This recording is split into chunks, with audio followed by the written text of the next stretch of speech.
Lucknow university से graduate और institute of chartered accountants of India के एसोसिएट मेंबर श्री मोहित बडानी जी Infosys limited में मैनेजमेंट ट्रेनी और रेवेन्यू अश्योरेंस डिपार्टमेंट में फाइनेंस एनालिस्ट के तौर पर अपनी उपयोगिता सिद्ध कर चुके हैं। फाइनेंस, टैक्सेशन और ऑडिटिंग के क्षेत्र में एक्सपर्टीज रखने वाले श्री मोहित बडानी जी के पास बैंक ऑडिट्स, इंटरनल ऑडिट्स और गवर्नमेंट ऑडिट्स का वृहद अनुभव है। Lucknow club of institute of internal auditors Delhi chapter के जॉइंट सेक्रेटरी रह चुके श्री मोहित बडानी जी डायरेक्ट टैक्सेस के क्षेत्र में भी UP Rajya Vidyut Utpadan Nigam limited, Lucknow Adani international airport, Airtel UP circle regional office और UP power transmission corporation limited आदि बहुप्रतिष्ठित ऑर्गेनाइजेशंस में अपनी बहुमूल्य सेवाएं प्रदान कर रहे हैं। अपनी कार्य कुशलता के लिए प्रसिद्ध श्री मोहित बडानी जी का बिजनेस पाठशाला में एक्सपर्ट के तौर पर हम स्वागत करते हैं।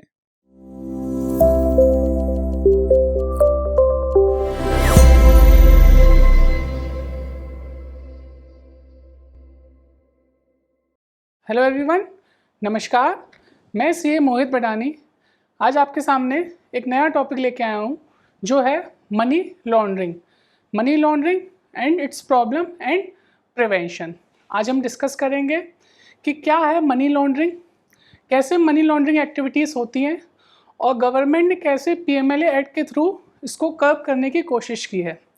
आज हम समझेंगे prevention of money laundering act 2002, जिसमें हम देखेंगे offences of money laundering, punishments under money laundering और provisions related to adjudication authority and attachment of property involve in money laundering.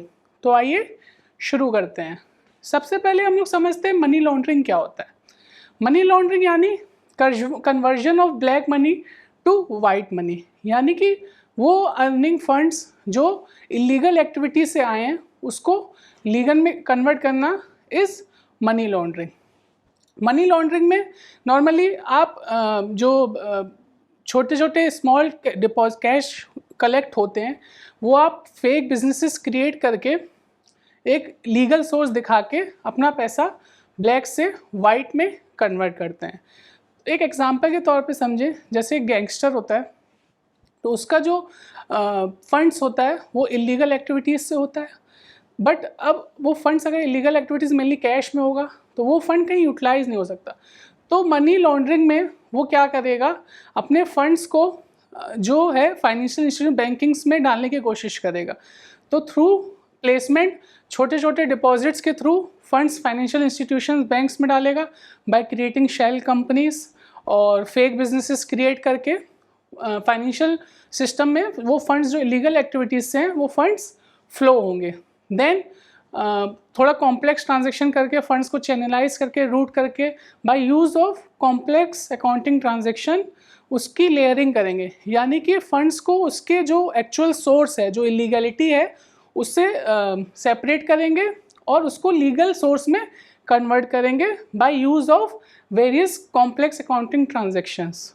Then finally उसके बाद जो फंड्स एक बार फ्लो हो गए तो वापस वो क्रिमिनल को मिल जाएंगे।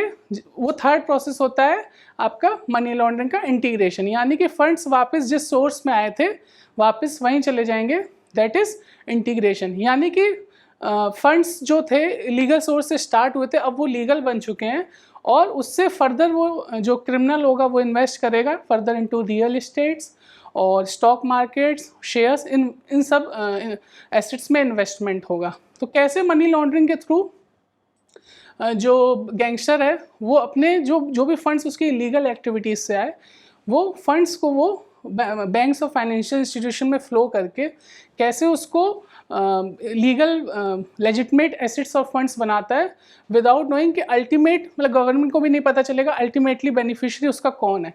इस तरह को फंड से रूट किया, दैट इज़ मनी लॉन्ड्रिंग। अब गवर्नमेंट ने prevention of money laundering act enact किया 2002 में, तो टू कर जो भी ऑफेंसेस हो रहे हैं मनी लॉन्ड्रिंग में, जो भी लॉन्ड्रर्स हैं उनको पनिशमेंट देने के लिए और उनकी प्रॉपर्टी को अटैच करने के लिए। सबसे पहले देखते हैं मनी लॉन्ड्रिंग की मीनिंग। तो money laundering is defined as the process through which an illegal fund such as black money is obtained from illegal activities.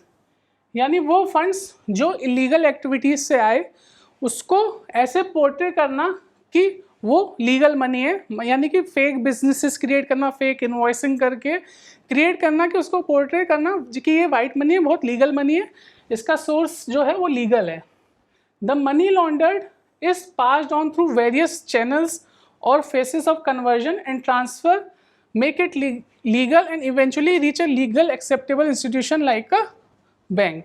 जैसा कि मैंने बताया कि जो भी फंड्स इलीगल प्रोसेसेस से, इलीगल एक्टिविटीज़ से आ रहे हैं उसको बैंक में फ्लो करना और इवेंचुअली उसको पोर्ट्रे करना कि ये जो फंड्स है वो लीगल सोर्सेज से आए। It is the process by which illegal funds and assets are converted into legitimate funds and assets. Next देखते हैं prevention of money laundering act 2002 का बेसिक क्या है कि prevention of money laundering act क्या है। Prevention of money laundering act 2002 यानी कि PMLA was enacted to fight against the criminal offense of money laundering, legalizing the income profits from illegal source. The Prevention of Money Laundering Act 2002 enables the government or the public authority to confiscate the property earned from illegally gained proceeds. In simple words, money laundering means converting illegal earned money into legitimate money. यानी कि conversion of black money to white money, उसको prevent करने के लिए prevention of money laundering act आया। आपने अक्सर सुना भी होगा कि फलाने गैंगस्टर के पास इतनी रियल एस्टेट की प्रॉपर्टी है इंडिया में और अलग अलग प्रॉपर्टी में इन्वेस्टेड है, मार्केट में इन्वेस्टेड है, तो गवर्नमेंट उनके खिलाफ एक्शन इसीलिए नहीं ले पाते क्योंकि मनी लॉन्ड्रिंग एक्टिविटीज़ में इन्वॉल्व होते हैं। अल्टीमेट जो बेनिफिशियरी होता है उसके नाम पे प्रॉपर्टीज़ नहीं होती हैं। तो गवर्नमेंट ने prevention of money laundering act ला के ये मनी लॉन्ड्रिंग एक्टिविटीज़ को कर्व करने की कोशिश की है। तो वही कह रहा है कि it is to fight against the criminal offence of legalising the income and profits from an illegal source. उसके साथ साथ जो लॉन्ड्रर्स हैं उनको पनिशमेंट दे सके, अल्टीमेटली रियल जो ओनर है, रियल बेनिफिशियरी है, उसका पता लगाया जा सके और उसको पनिशमेंट दी जाके और उससे रिलेटेड जितनी भी प्रॉपर्टी है उनको कॉन्फिस्केट करा जा सके ताकि वो बेनिफिट उस प्रॉपर्टी से ना उठा पाए। किस किस एक्टिविटीज़ से मनी लॉन्ड्रिंग, जो इलीगल फंड्स जो आते हैं वो किस किस एक्टिविटीज़ से हो सकते हैं?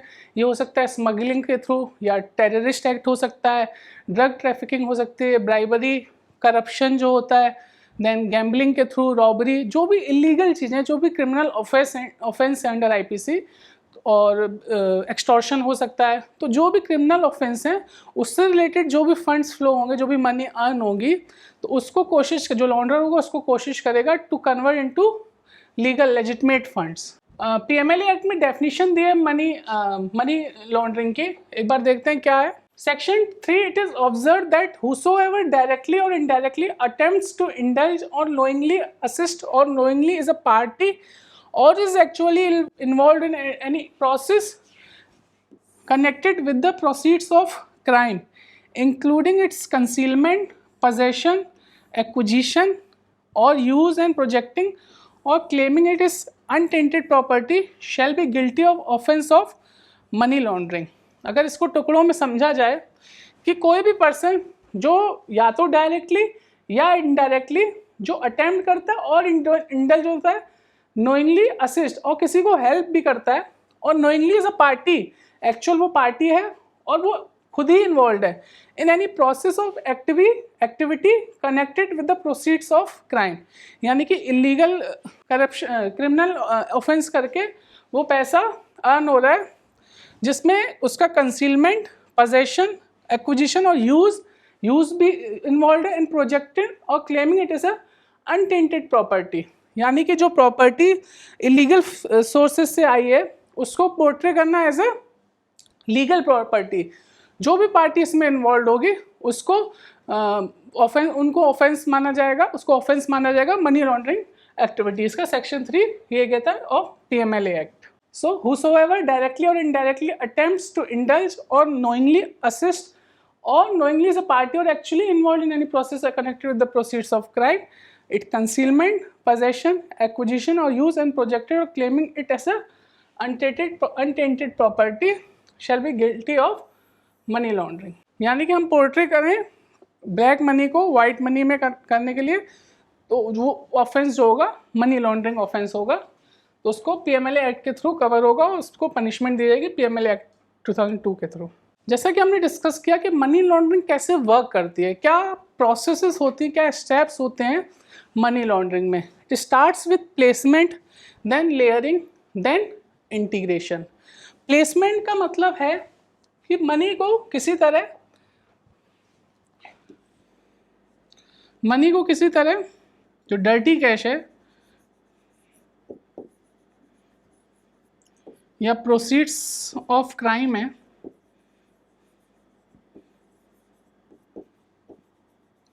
उसको बैंक्स और फाइनेंशियल इंस्टीट्यूशंस में जमा किया जाए।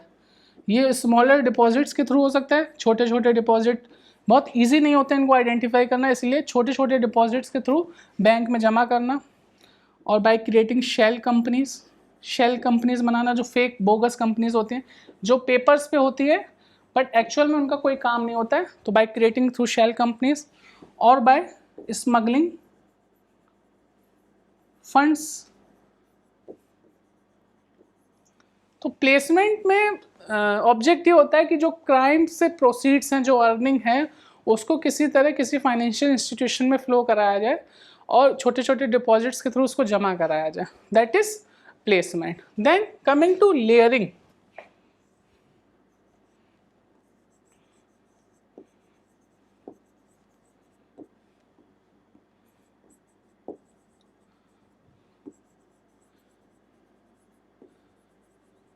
लेयरिंग का मतलब है कि एक्चुअल सोर्स को सेपरेट करना, या एक्चुअल जो सोर्स है फंड्स का, जो इलीगल सोर्स है, उसको हाइड करना is layering by using of complex transaction और मल्टी लेयर ट्रांजैक्शन। अलग अलग ट्रांजैक्शन करके, चैनलाइज करके फंड्स को ऐसे रूट करना कि उसका जो एक्चुअल ओरिजिनल सोर्स था उसको छुपाया जा सके, कोई ऑडिट ट्रेल न बन पाए।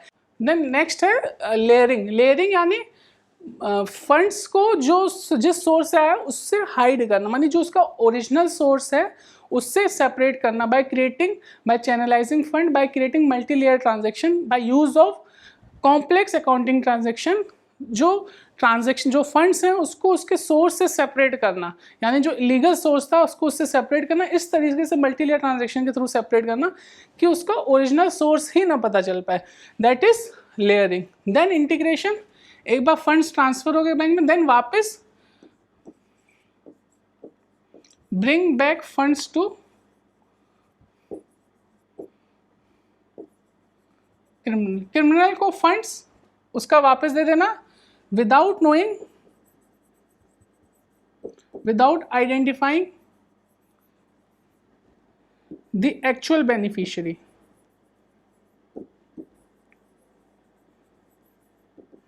यानी कि प्लेसमेंट में सबसे पहले फंड्स बैंकिंग सिस्टम में या फाइनेंशियल इंस्टीट्यूशन में फ्लो होंगे, देन फंड्स को इस तरीके से मल्टी लेयर ट्रांजेक्शन के थ्रू लेयर करना कि एक्चुअल जो ओरिजिनल सोर्स है वो उसका ट्रेल टूट जाए, जो ऑडिट ट्रेल होता है वो हाइड हो जाए, यानी पता ही नहीं चले उसका सोर्स क्या था। Then ultimately bring back the funds to the criminal, यानी कि जिस क्रिमिनल का जो वो पैसा था, जिसने ऑफेंस किया, उसका पैसा उसको वापस मिलना, किन्हीं और के नाम पे एसेट्स खरीदना विदाउट नोइंग कि एक्चुअल जो बेनिफिशियरी उसका पता ही नहीं चल पाया, मतलब फंड्स को रूट करना एक तरह से, और अल्टीमेटली जो क्रिमिनल होगा वो उस प्रॉपर्टी को एंजॉय कर पाएगा। तो ये पूरा प्रोसेस इन्वॉल्व होता है प्लेसमेंट मनी लॉन्ड्रिंग में, starting from placement, layering and integration. एक एग्जाम्पल के तौर पे समझते हैं, जैसे एक मिस्टर ए हैं, इनके पास प्रोसीड्स फ्रॉम क्राइम है,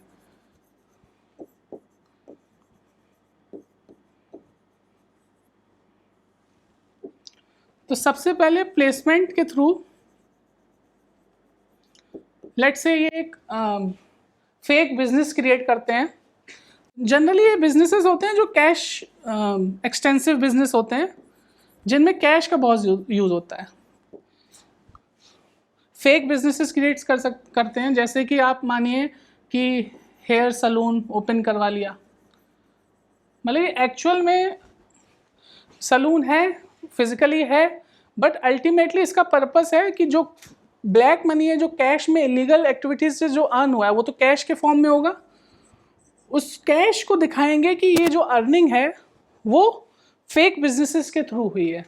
यानी कि उसका जो जैसे hair salon businesses cash extensive होता है कि कैश से रिलेटेड, कैश का ही पैसा आता है उसमें, तो उसको ऐसे दिखाया जाएगा उस जो इलीगल फंड्स को है कि ये अच्छा खासा बिजनेस चल रहा है, बट है सिर्फ पेपर्स पे, यानी कि फिजिकल मोड में है ये बिजनेस, बट अल्टीमेटली उसमें उतना फुटफॉल नहीं है, बट दिखाया जाएगा, हायर सेल्स दिखाई जाएगी, उतनी सेल्स होगी भी नहीं।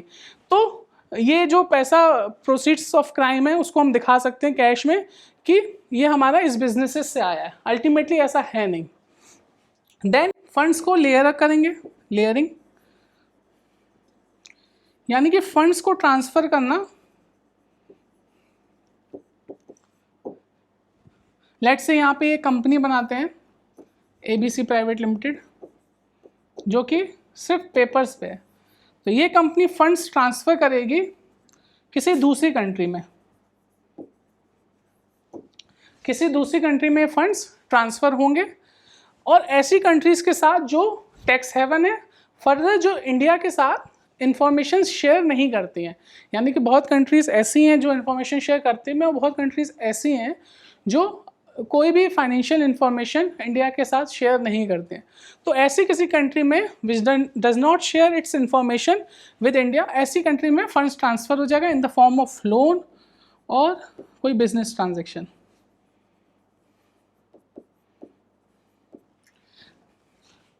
तो इस तरीके से कॉम्प्लेक्स ट्रांजैक्शन बनाया जाएगा कि ताकि उसका ओरिजिनल जो सोर्स है वो पता ना लगे। देन फाइनली इंटीग्रेशन, तो जो जिस कंपनी ने फंड ट्रांसफर किया वो दूसरी कंट्री में किसी कंपनी को क्या, तो वापस वो फंड्स इंडिया में एज अ बिजनेस ट्रांजैक्शन आएंगे।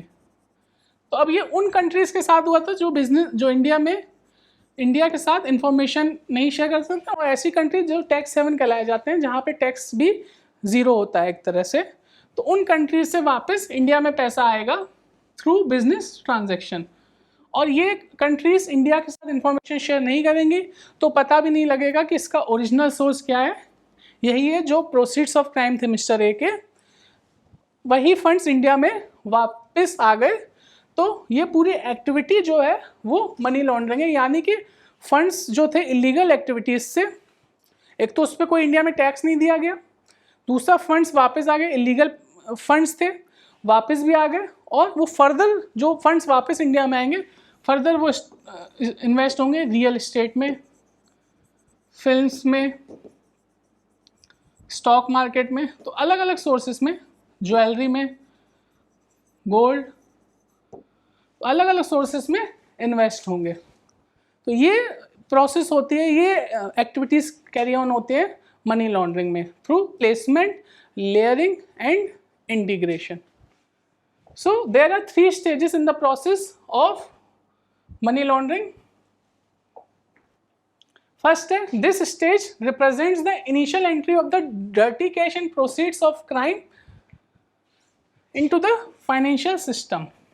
In this stage, the criminal releases himself of holding and guarding large amounts of bulky cash and the money is placed into the legitimate legal financial system. यानी कि illegal funds ढेर सारे होते हैं, उसको financial system, जो country का financial system है उसमें इन्फ्यूज़ किया जाता है। Then money launderers are the most vulnerable at this stage as placing large amounts of cash into legitimate financial system में arise suspicious doubt on official and he may get caught. Next है layering. The layering stage is the most complex and often involves international movement of funds. जैसा कि हमने discuss किया, यहाँ पे इस stage पे फंड्स इंडिया से बाहर भेजे जाते हैं. Here the illegal dirty money is separated from its source. Ultimate aim layering में है कि जो उसका ओरिजिनल सोर्स है उससे सेपरेट किया जाए. Then this is done by the sophisticated layering of financial transactions that make difficult the audit trail and separate link with the original crime. यानी कि फंड्स को इस तरीके से मल्टी लेयर के थ्रू रूट करना, उसकी ओरिजिनलिटी सोर्स जो है वो पता ही ना लगे. नेक्स्ट है integration. The final stage where the money is return to the criminal from what seems to be the legitimate source, वापस फंड्स उसी के पास आ जाते हैं थ्रू लेजिटमेट सोर्सेज, यानी कि अब वो पैसा लीगल हो चुका है. Having been placed initially as cash and layered through a number of financial transactions, the criminal proceeds are now fully integrated into financial systems and can be used for any purposes. यानी कि funds को legitimate source declare करके money laundering activity के through उसको अब funds को finally अपने financial system में आके उसको किसी भी पर्पज़ के लिए यूज़ कर सकते हैं. फॉर एग्जांपल प्रॉपर्टी खरीद के, आर्ट वर्क, ज्वेलरी और हाई एंड ऑटोमोबाइल्स, अलग अलग चीज़ें खरीद के, रियल एस्टेट, स्टॉक मार्केट में इन्वेस्ट करके उस फंड्स को इन्वेस्ट कर सकते हैं without ultimately knowing the who is the actual beneficiary. तो ये मनी लॉन्ड्रिंग साइकिल है, किस तरीके से प्लेसमेंट, लेयरिंग और इंटीग्रेशन वर्क करता है. Collection of dirty money, then dirty money integrates into financial system. ये हो सकता है bye creating fake businesses, shell companies, अलग अलग तरीके, और स्मॉलर डिपॉजिट्स.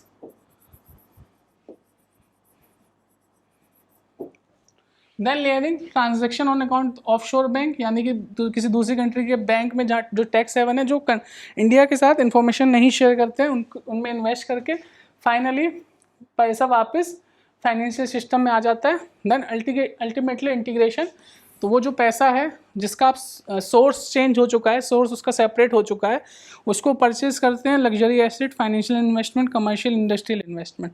इस तरीके से मनी लॉन्ड्रिंग एक्टिविटी को अंजाम दिया जाता है.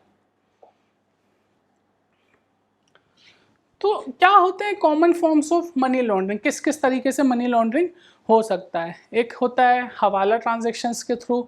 देन बल्क कैश स्मगलिंग की, बल्क कैश स्मगलिंग का मतलब है कि कार्टन्स में कैश को डाल के उसको स्मगल किया जाता है अदर कंट्रीज़ में, तो उसको बल्क कैश स्मगलिंग कहते हैं. और ऐसी कंट्रीज में जो टैक्स हेवन है, जो इन्फॉर्मेशन नहीं शेयर कर सकती है, नहीं करते इंडिया से, सोर्स की उस पैसे का सोर्स क्या है जो वापस इंडिया में आएगा through financial means, financial systems. Then deposits in smaller amounts, छोटे छोटे अमाउंट में डिपॉजिट करना बैंक अकाउंट में. Then fictional loans. Then cash incentive businesses, यानी कि ऐसे बिजनेसेस जो कैश इंसेंटिव्स होते हैं, यानी कि जिम, हेयर सैलून, ये सब कैश इंसेंटिव है. तो ये बना के पैसा कैश में दिखा के, एक्चुअल में उसमें फुटफॉल नहीं है. आपने नॉर्मली आप मॉल्स वगैरह में भी जाते हो तो वहाँ पे देखा होगा कि कुछ शॉप्स होती हैं जो बहुत टाइम से चल रही हैं, बट अल्टीमेटली वहाँ पे कोई फुटफॉल वगैरह नहीं है. तो कई बार ऐसा हो सकता है कि वो इसीलिए वो चल रहे हैं, वहाँ जो बैक कर रहा है उसको, उन शॉप्स को हायर रेंट पे कर रहे हैं, तो उसमें मेनली कोई ऐसा इंसान इन्वॉल्व हो जो क्रिमिनल एक्टिविटी या मनी लॉन्ड्रिंग में इन्वॉल्व हो. तो अलग अलग मेथड्स होते हैं पैसे को ब्लैक से वाइट में करना. ये तो इसी को करने के लिए prevention of money laundering act लाया गया है, कि ताकि जो अल्टीमेट जो ऑफेंडर है उसको पनिशमेंट दी जा सके. और कुछ मेथड है, round tripping, then trade based laundering, stock market scam, shell company interest, real estate में ये सब रियल एस्टेट में इन्वेस्ट करना, गैम्बलिंग, ब्लैक सैलरीज, यानी कि ऐसे एम्प्लॉयज़ को सैलरी देना जो एम्प्लॉयज़ हैं ही नहीं. Then fake invoicing, bribery and corruption. ये कुछ common forms of money laundering होते हैं कि किस तरीके से मनी लॉन्ड्रिंग होती है. एक यहाँ पे दिए गए कि हवाला कैसे, हवाला का मतलब क्या होता है. हवाला में ये होता है कि सपोज बस मिस्टर ए है, कंट्री है और कंट्री बी है. Mister A, let's say Mister Ram, Mister Shyam, country A में, मिस्टर स्कॉट,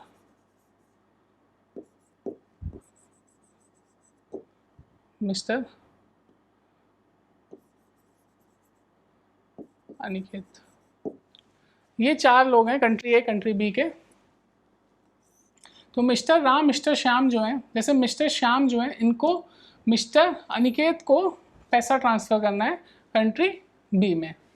अब डायरेक्ट ये ना करके जो ये किसी थर्ड पर्सन जो इसके कंसल्टेंट होंगे हवाला के, जो काम करते हैं बेसिकली उनके पास जाएंगे और ये अपने एक कलीग को जो कंट्री बी में होगा उससे कहेंगे कि इस फलाने पर्सन को इस शाम के ब्याह पे पैसा दे दिया जाएगा और ये यहाँ इंडिया में लेट्स से कंट्री ए है उसमें पैसा रिसीव कर लेंगे और जो इनके कलीग हैं वो दूसरी पार्टी को पैसा दे देंगे। तो यहाँ पे शाम को कंफर्मेशन आ जाएगा कि जो इनको ये पैसा देना था उनको रिसीव हो गया और ये इनको दे देंगे, आपस में ये अपना सेटलमेंट करेंगे।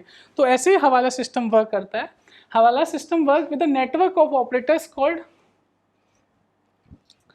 हवालादार्स and hawala agents. For a hawala transaction customer contacts a hawala agent at the source location, यानी कि country A. The hawala agent at that end collects money from the person who wishes to make transfer. The agent then calls up his counterpart in the country where the transfer has to be made, यानी country B जहाँ पे transfer होना है। This counterpart then hands over the cash into the recipient after deducting commission. इस पूरे transaction में कुछ commission ये hold करेगा जिससे वो अर्न करेगा। The source agent promises to settle the debt to the destination agent through the informal settlement. वो बाद में उनका आपस में सेटलमेंट हो जाएगा, वो तो ये काम कर ही रहे हैं। For example, a person in country A who wants to transfer some money to someone in country B gives the money to the hawala broker in country A. The agent accepts it's calls up his colleague in a country B. His colleague gives the money in country B, B's currency, to the person in the country B whom it has to be transferred। यानी जिनको, जो यहाँ पे हमने example लिया था, शाम को अनिकेत को ट्रांसफ़र करना था, वो पैसा ट्रांसफ़र हो गया थ्रू हवाला means. N identification code is requested ensuring that authenticity of the receiver. The same modus operandi is follow with in the country. अब ये हो सकता है क्रॉस बॉर्डर ट्रांजेक्शन भी हो सकते हैं और विद इन द कंट्री पे ट्रांजेक्शन हो सकते हैं। In a hawala transfer, the money enters into the hawala system in local currency and leave as local or foreign currency. The currency exchange happens at the rate set by the agents and not the official rates। यानी अगर cross border transaction है तो जो rate होगा, exchange rate होगा, वो जो हवाला एजेंट्स है वो डिसाइड करेंगे। नेक्स्ट, जो ये सब एक्टिविटीज़ मनी लॉन्ड्रिंग की हो रही है तो गवर्नमेंट उसके लिए PMLA एक्ट लाई, prevention of money laundering act 2002। तो इसका ऑब्जेक्ट था to prevent the money laundering, यानी कि जिस पर्पस के लिए आया है वो तो सबसे मेन यही है कि मनी लॉन्ड्रिंग जो एक्टिविटीज़ हो रही हैं उनको प्रिवेंट किया जाए। वेरियस एजेंसीज के थ्रू, इन्फोर्समेंट डायरेक्टर और इंडिया में FIU इंट के थ्रू ये रेगुलेट होता है पूरा मनी लॉन्ड्रिंग एक्ट, कि जिससे जो ऑफेंडर्स हैं उनको पकड़ा जाता है, उनको पनिशमेंट दी जाती है। Then to combat prevent channelizing of money into illegal activities and economic crimes, then provide for confiscating property derived from illegal means, यानी कि वो प्रॉपर्टी ऑब्जेक्ट जो है वो है कि इलीगल एक्टिविटीज़ जो फॉर्म है जिससे जो प्रॉपर्टी खरीदी गई है उसको अटैच किया जा सके, उसको कॉन्फिस्केट किया जा सके, यानी अल्टीमेटली उसको गवर्नमेंट के हाथ में लाया जा सके, क्योंकि वो इलीगल मीन्स के प्रॉपर्टी आई है, उस पर टैक्स भी नहीं दिया गया है। Then penalises the offender of money laundering offences, यानी कि जो मनी लॉन्ड्रिंग प्रैक्टिसेस में इन्वॉल्व हैं उनको एक कड़ी से कड़ी सज़ा दी जाए, ये PMLA एक्ट 2002 के through. Then appointing and adjudicating authority, adjudicating authority को अपॉइंट किया जाएगा जो पूरा ये PMLA एक्ट को रेगुलेट करेगा। जो अथॉरिटी होगी वो जो ऑफेंडर्स हैं उनको पनिशमेंट देगी। Then provide matters connected and incidental to acts of money laundering, provide for matters connected and incidental to the acts of money laundering. ये सारे हमारे ऑब्जेक्ट्स हैं prevention of money laundering act 2002। Then next है money laundering offence होता क्या है। जैसे कि हमने सेक्शन 3 में पढ़ा था, a person shall be guilty of offense of money laundering if he is directly attempted to indulge, knowingly assisted knowingly as a party, or is actually involved in more of the following processes or activity concerned connected with the proceeds of crime: its concealment, possession, acquisition, use, projecting as untainted property, claiming it as untainted property, untainted with illegality. Then list of offences, किन किन offences को define किया गया है PMLA act के through. Under PMLA the commission of any offence as mentioned in part A and part C of the schedule of PMLA will attract the provisions of PMLA. Some of the acts and offense which may attract PMLA are enumerated below. Part A. Part A enlist offenses under various acts such as Indian Penal Code, Narcotic Drug Psychotropic Substance Act, Prevention of Corruption Act, Antiquities and Art Treasurers Act, Copyright Act, Trademark Act, Wildlife Protection Act and information technology. जो part A के जो offences defined है PMLA, जो इनसे related जो भी offences होंगे वो PMLA एक्ट में कवर होंगे. Then part B specifies offences that are part A offence, इन्हीं ऑफेंस में, but the value of involve in such offences is ₹1 crore और more. Then part C will deals with the cross border transactions, trans-border crimes, and reflects the dedication to tackle money laundering across global boundaries. Method of operation हम लोग discuss कर चुके हैं. Through placement, layering and integration money laundering activities होती हैं. ये PMLA act में भी बताया गया है. Then money laundering viz siphoning of funds. पैसे को इलीगल सोर्स से अर्न करना और उसको खर्च करना है मनी लॉन्ड्रिंग नहीं है. यानी कि उसको प्लेसमेंट, लेयरिंग और इंटीग्रेशन के थ्रू फाइनेंशियल सिस्टम में पोर्ट्रे करना कि ये वाइट मनी है और लीगल मनी है, that is money laundering. So merely earning money और obtaining any property by committing a crime does not amount to money laundering, though it may amount to siphoning of funds. Obtaining or deriving any property by committing a crime which amounts to a scheduled offense and then projecting or claiming such money or property as untainted property amounts to money laundering. अब आता है next punishment for money laundering. कि अगर जो money laundering offence में जो party offended पाई जाती है तो उनको क्या पनिशमेंट होगी. इसमें दिया गया है जो रिलेटेड टू NDPS एक्ट है, जो narcotic drugs psychotropic substance act 1985 है. अगर उसके अंतर्गत कोई ऑफेंस किया गया तो द पनिशमेंट में extend to 10 years. Other than that with rigorous punishment of 3 to 7 years and fine. तो जो भी ऑफेंस ऑफेंस करेगा मनी लॉन्ड्रिंग का उसको पनिश होगी with rigorous imprisonment of 3 to 7 years. उनके लिए जो अदर देन NDPS एक्ट में ऑफेंस करते हैं. अगर NDPS एक्ट में ऑफेंस है तो द पनिशमेंट में एक्सटेंड टू 10 years. बट देखते हैं.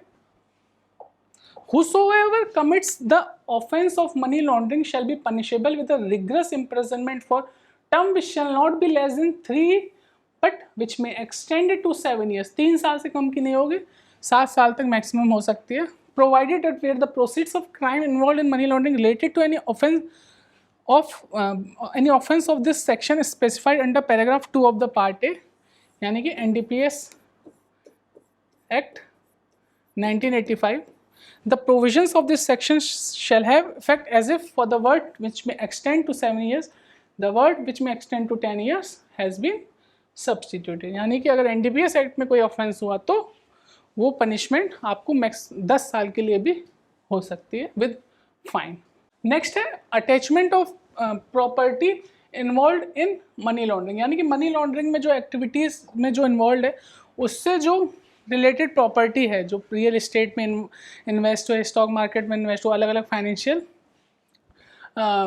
इन्वेस्टमेंट्स हुए, तो उससे रिलेटेड जो भी अटैचमेंट है जो गवर्नमेंट के पास जो PMLA एक्ट के थ्रू अलग अलग एजेंसीज को एजुकेटिंग अथॉरिटी को राइट्स दिए या ड्यूटीज़ दी हुई हैं to attach confiscate the property of money laundering offenders.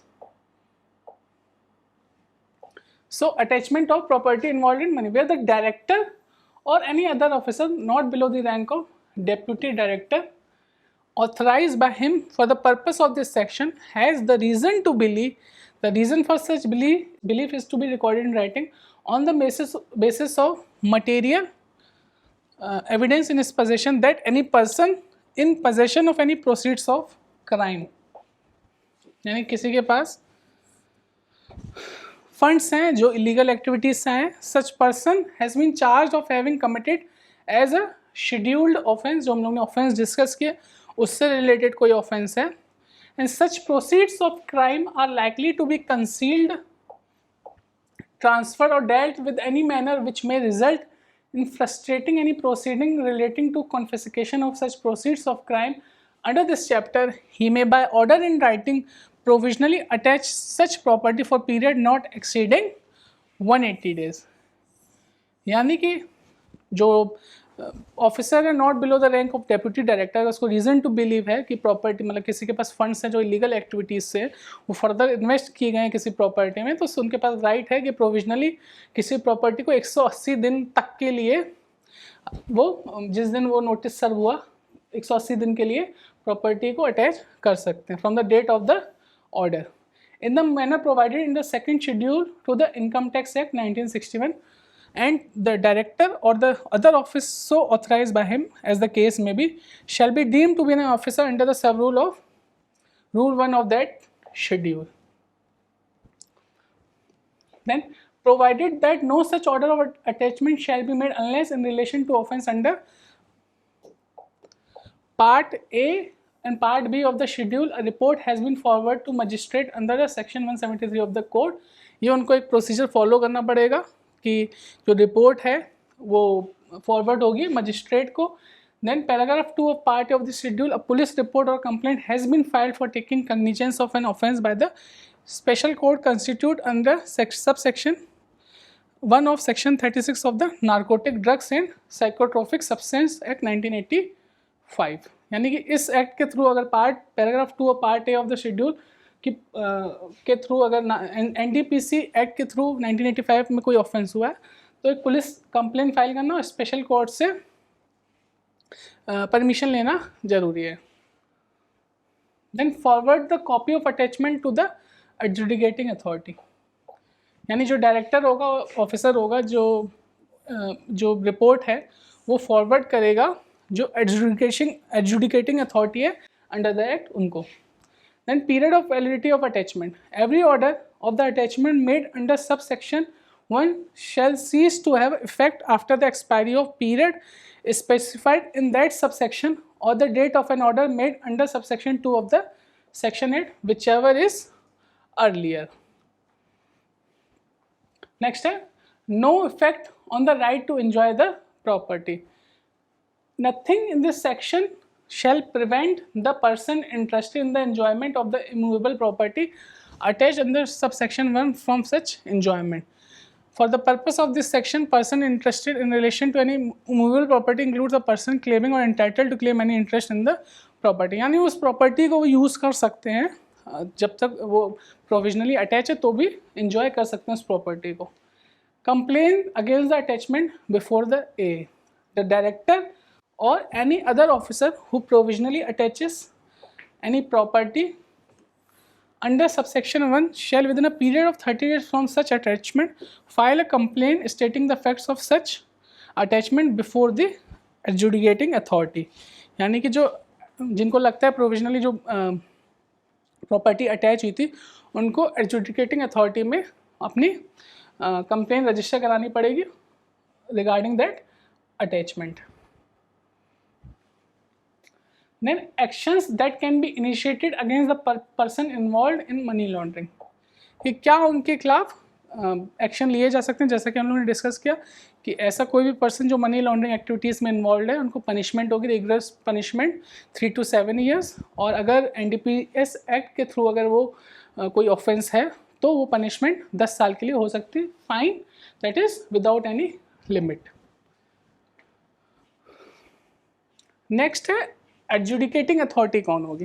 तो अब पीएमएलए ने अंडर पीएमएलए सेंट्रल गवर्नमेंट ने एक एडजुडिकेटिंग अथॉरिटी बनाएगी जो पूरे जो भी ऑफेंसेस होंगे उन केसेस को सुनेगी. Under the PMLA the central government has the power to appoint an adjudicating authority to exercise powers and authority conferred under this act. And adjudicating authority must consist of a bench of a chairperson. उस adjudicating authority में एक chairperson होगा. Then 2 other members, out of which one individual must have experience in law and administration, finance और accountancy field. यानी कि जो composition of committee होगा वो ऐसा होगा, चेयरपर्सन होगा, 2 और लोग होंगे, जिसमें एक को लॉ, एडमिन, फाइनेंस और अकाउंटेंसी फील्ड में नॉलेज होना जरूरी है। An individual in the field of law can be a member of adjudicating authority if he/she has qualification to be appointed as a judge of any district, has been a representative member of the Indian legal service and has held a post in grade 1 of that service। यानी कि ये eligibility बता रहा है कि कौन हो सकता है हमारा मेंबर उस AA में। The bench of the adjudicating authority will operate in New Delhi and other location as specified by the central government and the chairperson। और कौन सी अथॉरिटीज़, गवर्नमेंट ने किन अथॉरिटीज़ को ये काम दिया है फॉर इन्वेस्टिगेशन? सबसे पहले इन्फोर्समेंट डायरेक्टरेट, एक पहली एजेंसी, आपने अक्सर सुना होगा नाम। देन FIU इंड, यानी कि financial institution intelligence unit India. तो enforcement directorate in the department of revenue, ministry of finance, the government of India is responsible for investigating the offences of money laundering under the PMLA Act। Then Financial Intelligence Unit FIU under the Department of Revenue, Ministry of Finance is an independent body reporting directly to the Economic Intelligence Council EIC headed by the Finance Minister। FIU is a central national agency responsible for receiving, processing, analyzing and disseminating the information relating to suspected financial transaction। Then एक FATF होती है, financial action task force, जो global recognised body होती है जो money laundering activities के offences को देखती है। देन क्या रिस्पॉन्सिबिलिटी होती है इन एजेंसीज की? For coordinating and strengthening the efforts of national and international intelligence. Then investigations for pursuing the global efforts against the money laundering and related crimes. The scheduled offences are separately investigated by agencies mentioned under respective acts, for example, local police, CBI, Customs Department, SEBI, or other any investigative agency as the case may be। अलग अलग act में भी जो अलग अलग investigative agencies हैं वो भी इन ट्रांजेक्शन्स को जब सस्पेक्ट होता है तो इन्वेस्टिगेट करती हैं। Then what are the powers and duties of the adjudicating authority? जो एक्ट के जो PMLA एक्ट 2002 में एडजुडिकेटिंग अथॉरिटी है उसकी क्या पावर्स एंड ड्यूटीज़ हैं, एक बार देखते हैं। The adjudicating authority will issue a notice to the person against whom it has received a complaint of money laundering offense under the PMLA Act। It can issue notice such a person calling him to indicate the source of his or her income, earnings or asset out of which he/she has acquired the property attached, seized or frozen। यानी कि it can issue a notice such a person calling him to indicate the source of his or her income, earnings or assets out of which he or she has acquired the property attached, seized or frozen by the director appointed under this act, and to show why such property should not be declared as property involved in money laundering and confiscated by the central government. यानी कि जो adjudicating authority है court का काम करती है under the act, कि जो डायरेक्टर है जिसने प्रोविजनली प्रॉपर्टी को अटैच किया होगा वो अपनी 30 डेज में नोटिस देगा, और एडजुडिकेटिंग अथॉरिटी कोई भी इंफॉर्मेशन मंगा सकती है उस पर्सन से कि वो प्रूफ करे कि क्यों इस प्रॉपर्टी को जो सीज हुई है उसको क्यों ना कॉन्फिस्केट किया जाए सेंट्रल गवर्नमेंट के द्वारा। Then the adjudicating authority will record a finding whether all or any of the property referred to in complaint are involved in money laundering after considering a reply from a person accused of the offence, hearing the aggrieved person and to director and taking all evidence into account। When the adjudicating authority decides that a property is involved in money laundering, the person accused of the offence will confirm in writing the attachment, seizure and frozen of the property. Such property will be released to the person entitled to receive it। Next है power regarding summons, production of documents and evidence। कि adjudicating authority को क्या powers दी गई हैं regarding summons और documents और evidence के लिए। adjudicating authority इस purpose के लिए क्या समन्स दे सकती है उन जो ऑफेंडर्स हैं उनको, वो बताएगा क्या पावर्स हैं। तो the adjudicating authority shall for the purpose of this act have the same powers that are vested in the civil code while trying a suit in respect of the following matters, namely discovery and inspection, enforcing the attendance of any person including any officer of a banking company or financial institution or a company and examining him on oath, compelling the production of records। एक as a civil court काम करेगा जो educating authority होगी, receiving evidence on affidavits. Next है कि जो banks हैं, financial institutions हैं और इंटरमीडिएट, जो भी पैसा होगा, इलीगल फंड्स होगा, वो फ्लो करेगा फाइनेंशियल सिस्टम में, उससे हमारी इकोनॉमिक ग्रोथ है स्लो डाउन होगी। तो इसीलिए जो बैंक्स हैं और फाइनेंशियल इंस्टीट्यूशंस हैं उनको भी ऑब्लिगेट किया गया है कि आप प्रॉपरली इंफॉर्मेशन को मेंटेन करिए ताकि जो मनी लॉन्ड्रिंग एक्टिविटीज़ हैं उनको कर्ब किया जा सके। So the financial institution, banks and intermediaries have the following obligation under the PMLA Act: to maintain records of every transactions and amount irrespective of whether such transactions were carried out in one go or there was series of transactions having internal connection with each other when such series are occurred within 30 days।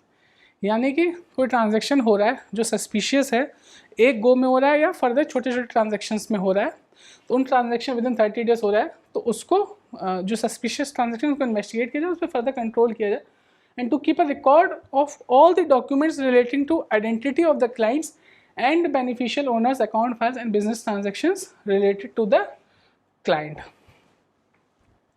तो ये था हमारा prevention of money laundering act कि किस तरीके से हमने समझा कि क्या क्या ऑफेंसेस मनी लॉन्ड्रिंग में इन्वॉल्व हैं और किस तरीके से गवर्नमेंट पीएमएलए एक्ट के थ्रू ऑफेंडर्स को पनिशमेंट दे सकती है, और क्या क्या जो एक्ट में एजुकेटिंग अथॉरिटी बनाई गई है, कैसे हम लोग रिग्रेस पनिशमेंट दे सकते हैं जो ऑफेंडर्स हैं, जो पनिशमेंट हो सकती है 3 से 7 साल और 10 साल हो जाएगी अगर वो एनडीपीएस एक्ट में कोई ऑफेंस करता है।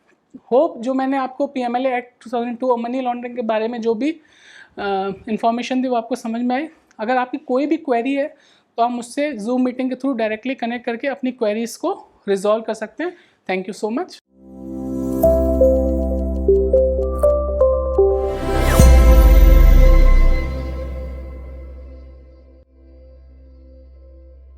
बिजनेस पाठशाला एक ऐसा प्लेटफॉर्म है जहां आपको हर दिन कुछ यूनिक और प्रॉफिटेबल बिजनेस आइडियाज बताए जाते हैं, जिनसे आप न सिर्फ एक सफल व्यापारी बन सकते हैं पर साथ ही देश की प्रगति में भी अपना योगदान दे सकते हैं। चलिए आपको बताते हैं plastic allied products manufacturing business के बारे में।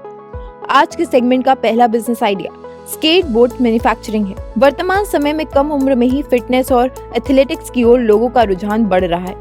बच्चों में अधिक वजन और मोटापे की समस्या में कमी भी देखी गई, जिसके परिणाम स्वरूप बच्चों में स्केटबोर्डिंग के प्रति प्राथमिकता बढ़ रही है। इस स्पोर्ट को बढ़ावा देने के लिए कई रीजन्स में कॉम्पिटिशन्स भी ऑर्गेनाइज किए जाते हैं। स्केटबोर्डिंग से टीनेजर्स और एडोलेसेंट्स में अग्रेशन और फ्रस्ट्रेशन भी कंट्रोल होता है।